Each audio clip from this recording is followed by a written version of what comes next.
Sometimes one evening can change your whole life. In a small town in New York State, in an elite restaurant, an arrogant billionaire decides to entertain the public by humiliating a simple girl. He is sure she will fail. He is sure she is not from their world. But he does not know the main thing. Behind this girl is a history that he is unable to understand. A history that is about to speak through music. The small town of Greenville, New York, lived by its own quiet rules. On its main street, there were 3 coffee shops, 1 bookstore, and a restaurant called the Glass Room, an elegant place that the city's elite chose for their special dinners and negotiations. Behind shiny glass walls, under soft lamplight, waiters in white shirts served tables with perfectly ironed tablecloths, and the chef personally decorated each dish like a work of art. Sarah Brennan, 37, had been working there for 6 years. She had no complaints. Stability, even if it was borderline, was a rarity in her life. 12-hour shifts, a constant smile on her face, restraint in the face of any customer whims. All this had become routine for her. But every evening, when Sarah finished her shift, Emily, her 14-year-old daughter, was there to greet her. Emily sat on a bench across from the restaurant, her legs crossed, her face glued to her old violin. She was almost never without it. The body of the instrument was worn by time. The varnish was worn in places. The strings often needed replacing. But for Emily, it was more than just a musical instrument. It was a connection to her mother, to a past she rarely talked about. Sarah was careful with her memories. In her youth, she dreamed of the stage, studied at the Manhattan School of Music, showed great promise, but everything changed in 1 year. An unexpected pregnancy, lack of support from her family, a break with her mentor, and ultimately a return to her hometown. She became a mother and took on the role of both parents. She put her violin in the closet and never touched it again. Almost. But one day, when Emily was 8, she found an old case in the closet. The girl handed the instrument to her mother, almost without a word. Sarah looked at her for a long time, then sat down next to her and played a simple piece. And so began the training. Evening after evening, note after note. No teachers, no music books, no pressure. All from memory. All for love. By the time Emily was 14, she could play complex classical pieces by ear. Local music teachers said she had a phenomenal ear and sense of rhythm, but Sarah refused all offers to push her daughter through local competitions. "It's not time yet," she said. Emily didn't protest. She wasn't shy, but she wasn't trying to barge in either. She lived her own life, playing, reading, sometimes working part-time at a music store, helping with instrument repairs. The night it all started, Sarah was late at work. One of her regulars, Mr. Langford, had booked the VIP room for a special dinner. He was an important man, no doubt about it. Richard Langford, the founder of the investment fund Lenford Capital, a billionaire who came to Greenville twice a year, in the spring to hunt, in the fall to close deals with local developers. Tall, gray-haired, always in an expensive suit, with a manner of speaking as if you owed him. He was known for his peculiar sense of humor and his tendency to demonstrate power, sometimes openly, sometimes covertly. For the staff, his evenings were a test. Sarah was serving wine when Langford noticed Emily peering into the room from the lobby. Their eyes locked. He nodded in her direction. "Is this your daughter, Sarah?" Sarah tensed a little but nodded. "Yes, sir." "What's that she's got there? A violin?" He chuckled, noticing the case behind Emily's back. "Yes, she plays music." "Does she?" Langford laughed, as if he'd heard a joke. "In Greenville? Of course. Can she play anything besides the dog waltz? There was laughter around the table. Sarah turned pale but said nothing. Why don't we have some fun? Langford continued. Let him play, right here. A little private concert. I'll tip you, by the way. A big one. He took his wallet out of his pocket, pulled out $100 bill and put it on the edge of the table. Emily looked at him silently. She wasn't afraid, but she didn't feel safe either. There was something strange in her gaze, as if she didn't quite understand what this was all about. But at the same time, something inside her seemed to accept the challenge. That's not necessary, Amy, Sarah said quietly, without looking up. I'll play, the girl suddenly answered. She came closer, opened the case, took out a violin and a bow. The clicking of the waiter's heels stopped. The conversations died down. People in the hall noticed what was happening. Well, let's begin, Langford chuckled, leaning back in his chair. Emily took a breath and put the bow to the strings. But at that moment, Sarah noticed something strange. Her hands weren't shaking. Not even a little bit. The first note sounded thin, almost uncertain. But after a few seconds, the hall was filled with sounds that were not typical for this place. Emily was not just playing. She seemed to be telling a story. The melody grew, gained strength, became more emotional. The hall fell silent. Even the cooks in the kitchen opened the door. Sarah stood rooted to the spot, and her chest tightened. Not from fear, from pride. She knew the piece. It was Meditation from Massenet's opera Thais.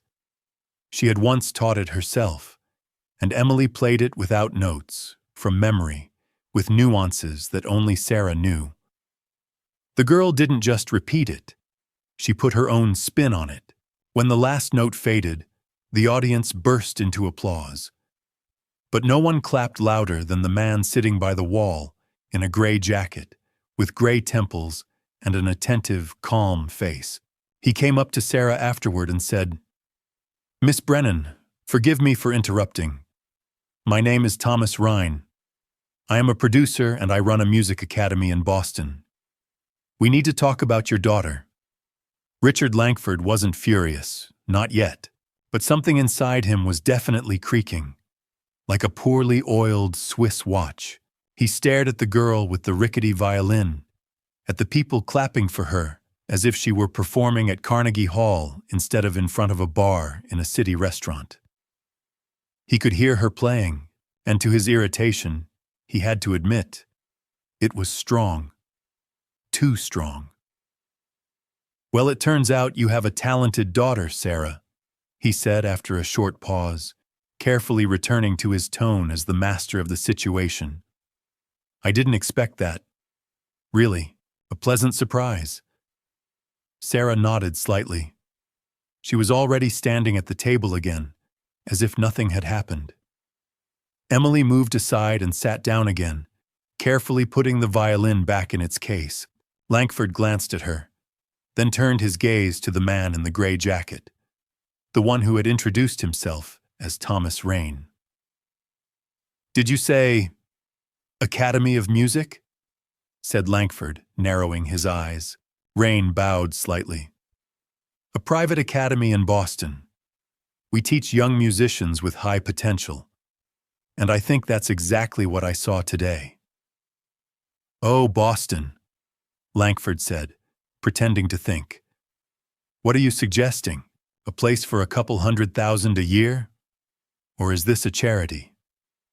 In special cases, Rhine answered calmly, we provide scholarships, full scholarships, tuition, housing, food, everything. Emily is one of those cases. Langford grinned. He was beginning to feel the familiar irritation that came when someone tried to take control away from him. Well, you know, he said a little louder, so that everyone at the table could hear. Of course, you can give scholarships to anyone, but I have a different approach. For example, I could give the girl a real gift, a professional instrument, a teacher, solo performances. If, of course, she shows loyalty, or say, accepts a more reasonable offer. Rain looked at him with mild surprise. Sarah pressed her lips together. "Thank you for your generosity, Mr. Langford," she said evenly. "But for now, we'll just talk. No decisions." Langford didn't answer, but inside he was already building a train of thought. The girl was a rare gem, and he didn't like to lose something that could become a profitable asset. Why not invest? Turn her into a project, put money into her, and when she took off, he would be standing next to her. Because he was the one who discovered her. Not that old man from Boston. Later, when the guests had left and the restaurant was empty, Richard approached Sarah and spoke without unnecessary pathos.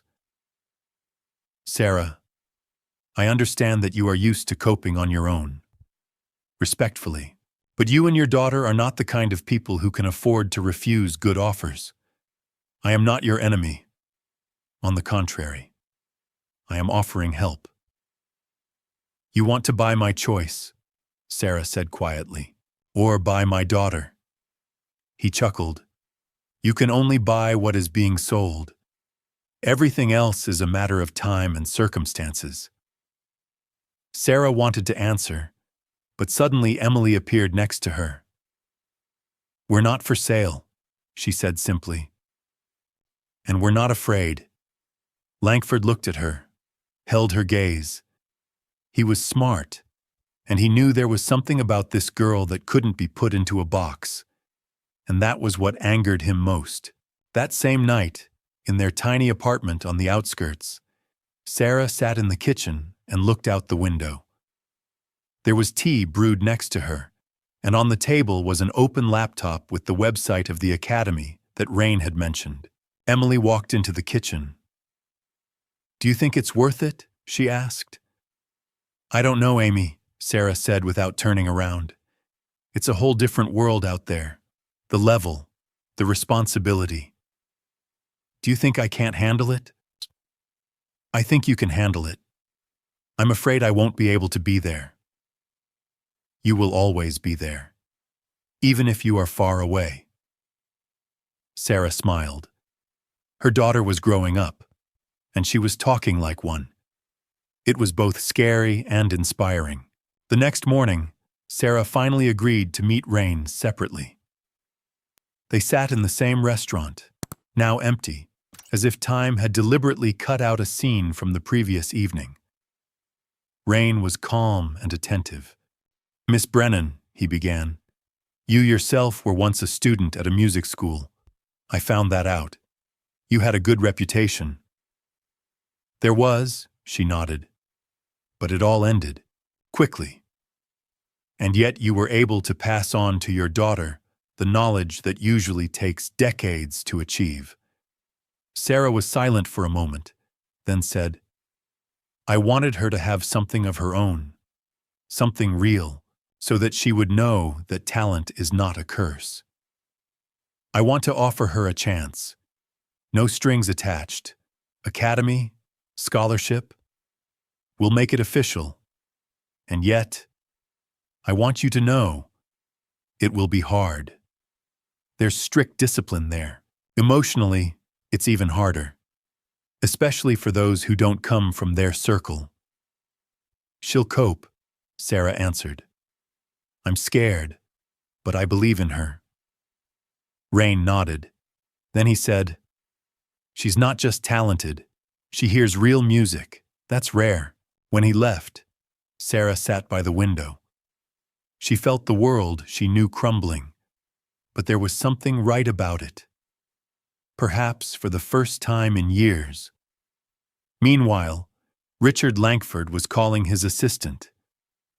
"Find out everything about this Rain, the academy, the scholarships, and prepare an alternative. I don't like it when something is taken out of my hands." He looked out the window of his hotel room. Beyond him, Greenville, his piece of the world.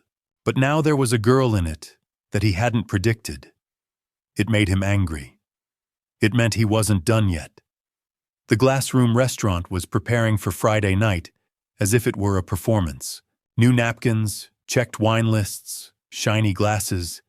Everything had to be perfect. The owner of the establishment personally walked around the room, made a few comments to the waiters, then retreated into the shadows. Today, Langford was in town again. He had booked 2 rooms, the main and the small, for business meetings and light entertainment, as his assistant put it. Sarah had been working non-stop that day.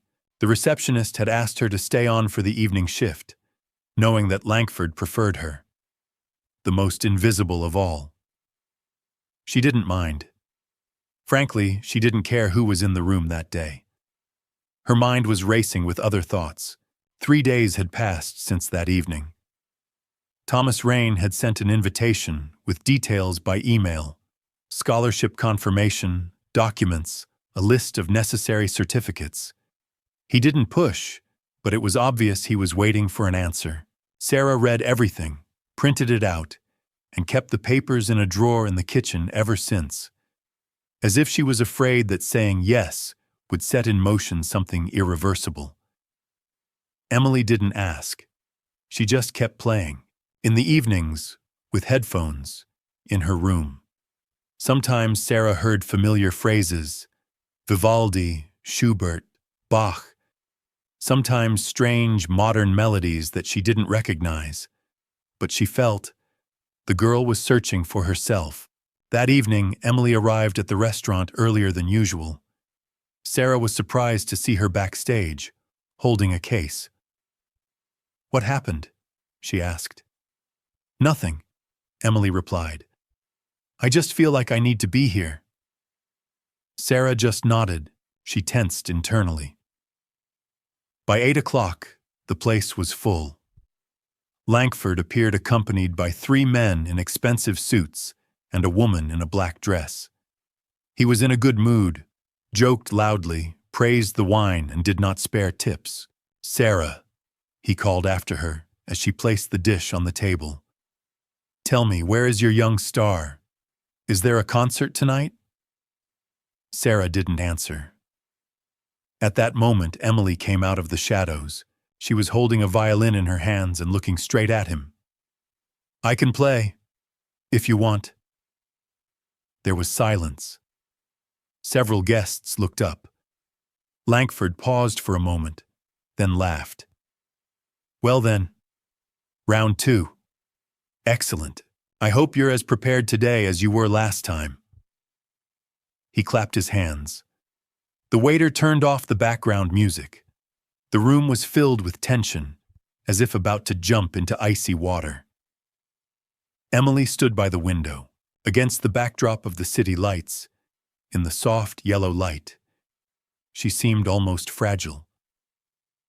The violin in her hands was as old as the last time.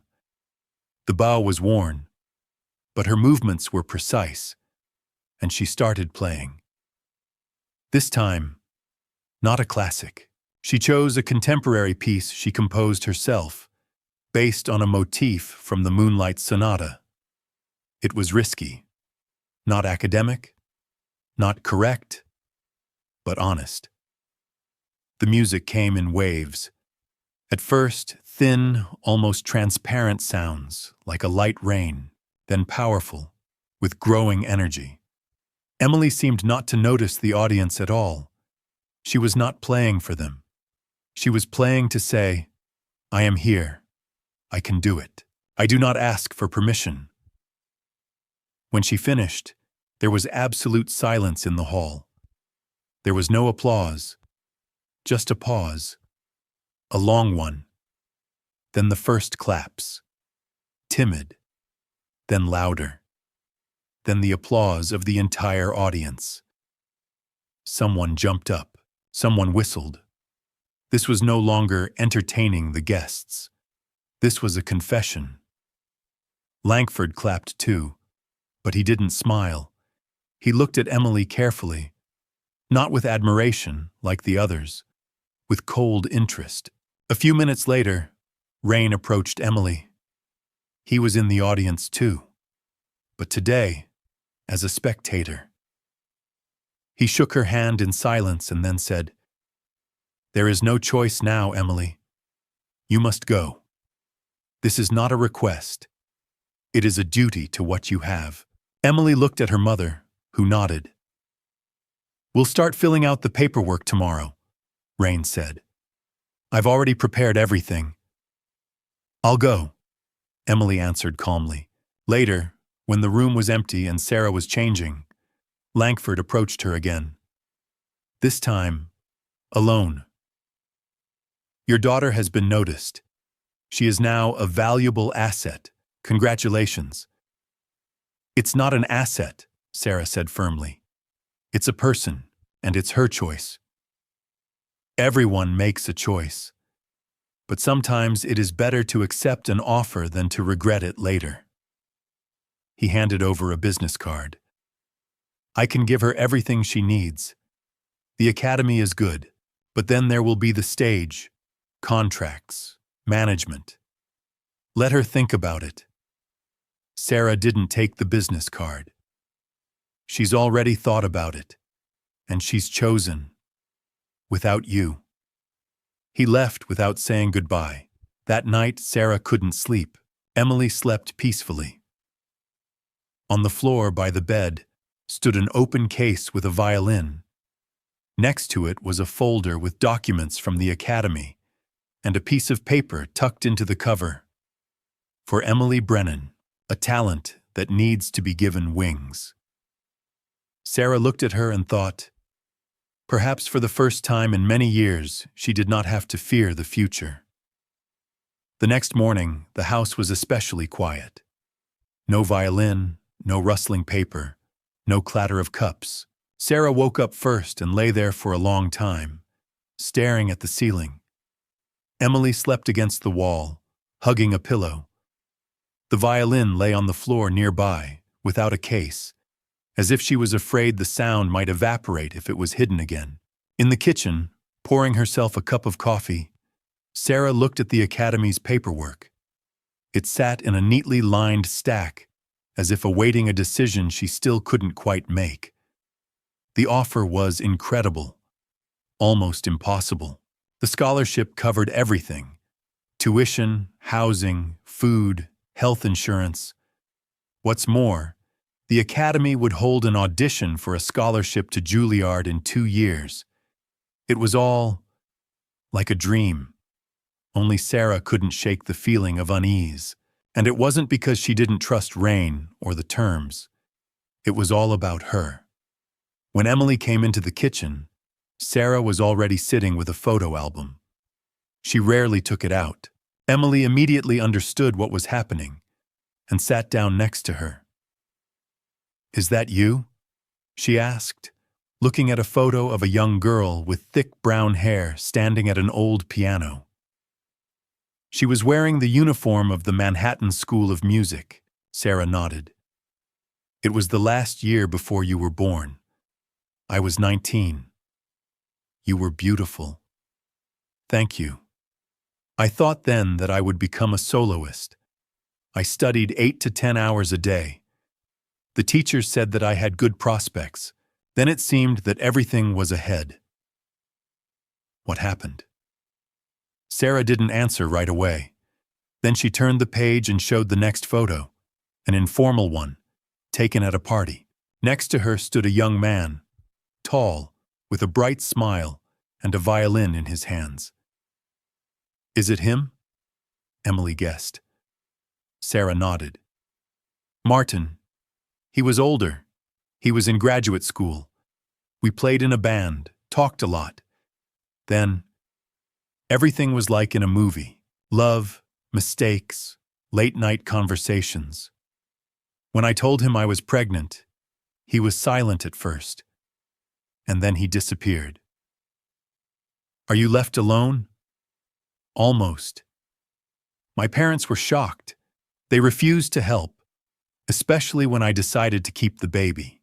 The teacher tried to persuade me to take an academic leave, but I already understood that I would not return.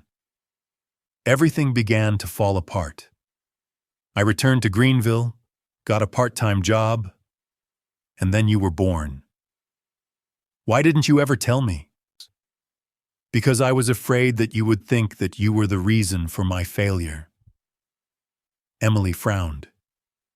That's not true. I know. But in the beginning it was hard. I cried at night.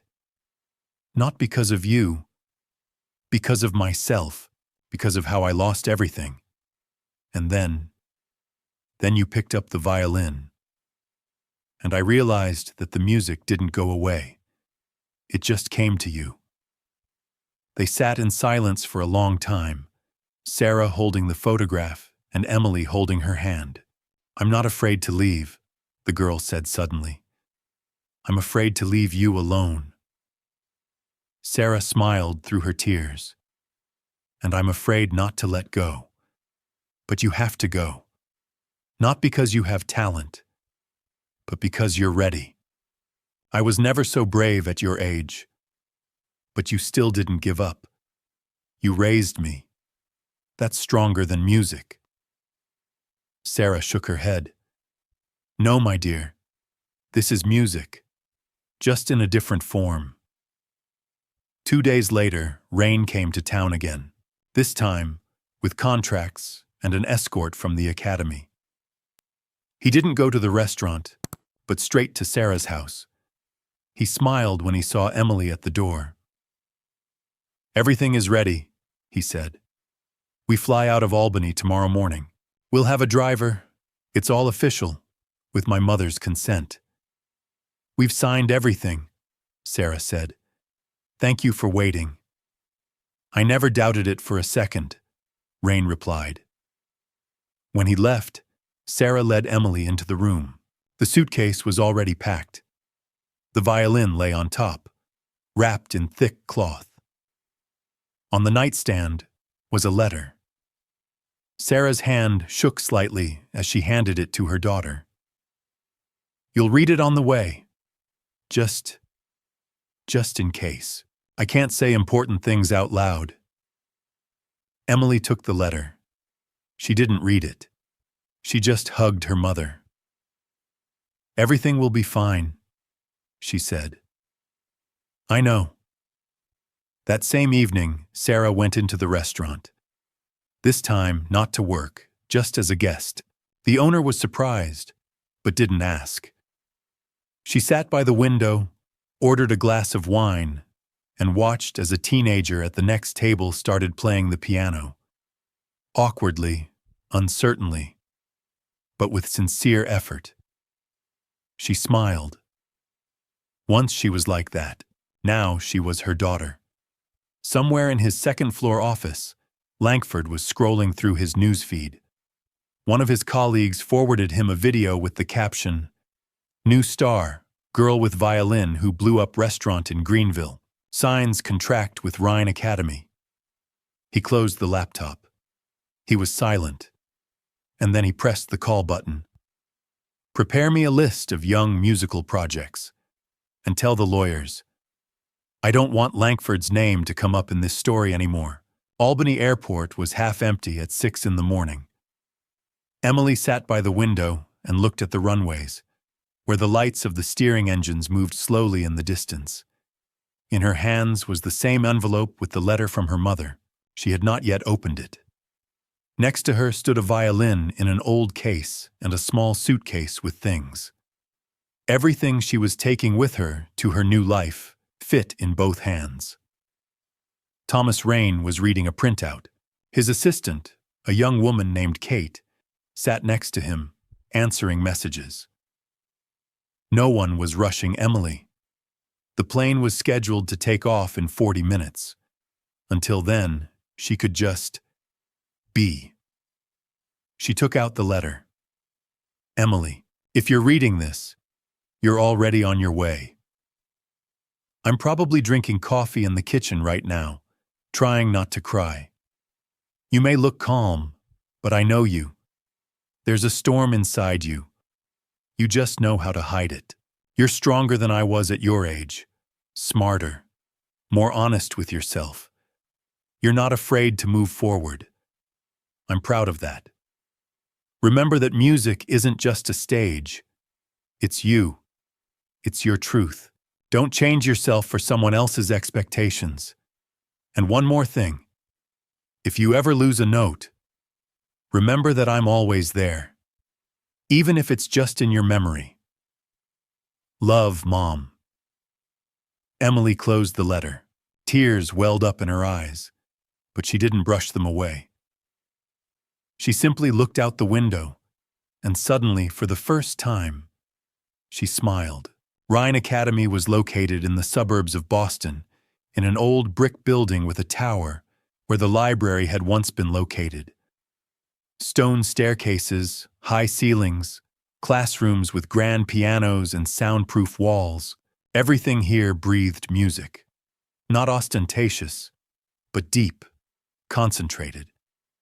The scholarship students lived in a separate building. Emily was given a room on the second floor, overlooking the garden. Her roommate was a girl named Lily, a pianist from Toronto. She immediately offered to teach her a duet. Emily was at a loss at her first lessons. Everyone was playing great. Some were technically callous, others emotional but chaotic.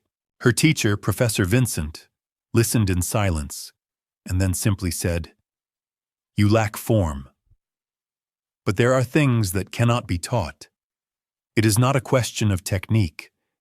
It is a question of the person. She worked 6 or 7 hours a day, sometimes in tears, sometimes with the feeling that she couldn't cope. But every time she felt like she was giving up, she remembered Sarah's words. "This is your truth." And she continued. 6 months have passed. Emily performed last at the Academy's winter concert. It was Rain's decision, as if drawing the final line. She came out in a black dress that Lily had helped her choose and stood at the center of the stage. In the audience were teachers, parents of students, producers, and journalists. In her hands is not the same old violin. It was a gift from the Academy when Emily officially entered, but she still kept the first one in her room. She played a piece she had written herself. The melody began with a theme that Sarah had played for her as a child. Then it moved into a complex, almost symphonic part, and at the end it returned to that same motif, but already mature, suffered, experienced. When the last note faded, the audience rose. It wasn't just an ovation, it was recognition. Rain stood by the wall and watched with a slight smile. He knew that she had passed the main test, not the academic one, but the internal one. A week later, an interview was published in a music magazine, a short article. Emily Brennan, How a Working-Class Girl Made the Room Stand Still. The subtitle is a quote. "My first teacher was named Sarah. She was a waitress, but she was the one who taught me to hear music." Sarah read this in a half-empty cafe, where she worked less often now. She spent more time working part-time at a music club for children. When she saw her name, she couldn't hold back her tears. The waitress next to her thought she was sick, but Sarah just smiled and shook her head. "Everything is fine. It's just happiness." Greenville went on with its life. People discussed local elections. New houses were built. The Glass Room restaurant changed hands. Langford no longer came.